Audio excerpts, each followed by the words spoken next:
Hello friends, আজকে তোমাদের সঙ্গে আমি বয়েল এগ পকোড়ার রেসিপি শেয়ার করতেছি। প্রথমে আমি ফার্স্টটা ডিম নিয়েছি, নিয়ে ভালোভাবে বয়েল করে লইছি। একটু বেশি সময় বয়েল করবাই, তাতে মানে সিলকাটা ছুটতে একটু সুবিধা হয়। তাই আমি বয়েল একটারে এখন সবটারে মানে পাতলা পাতলাভাবে কাটি লইলাম।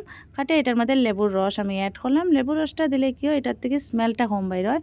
সঙ্গে আমি একটু নমকও অ্যাড করছি, পরিমাণ মতো নমক দিতে পারো তোমরা। এটার মধ্যে হলদি পাউডার দিছি, মির্চি পাউডার দিছি, আর সঙ্গে একটু ধনিয়া পাউডারও অ্যাড করছি। করিয়ে এটা সফটাতে তোমরা এটা সবটারে মাখাই লিবাই।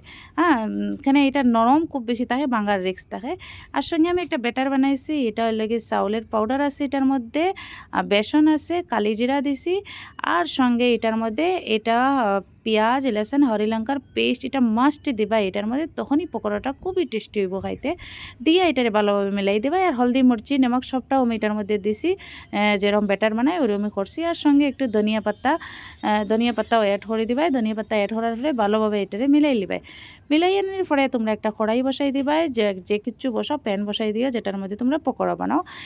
ভালোভাবে কড়াইটারে গরম করবাই, তেলটারে ভালোভাবে গরম করতে লাগবো। এখানে আমি তো পেঁয়াজ রসুনের পেস্ট ইউজ করছি, হয়তো নিচে লাগার একটু রিস্ক হইতে পারে।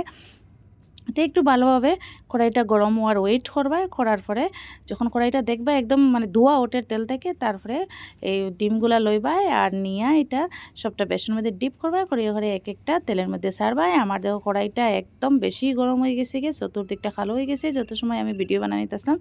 ওকে ফ্রেন্ডস, আমার রেসিপিটা কীরম লাগলো আর আমার এক পকোড়াটা দেখ কীরম লাগলো একটু প্লিজ কমেন্ট করিয়া কইবাই। আর ভালো লাগলে নিশ্চয়ই নিজের ঘরে বানাইয়া খাইবাই, ট্রাই করবাই। এখন ঠান্ডার সময় ননভেজ আইটেমগুলো খাওয়া দরকার আমরা লাগিয়া। Okay friends, bye bye. Next একটা ভিডিওর মধ্যে মিলতেছি। Okay bye, take care.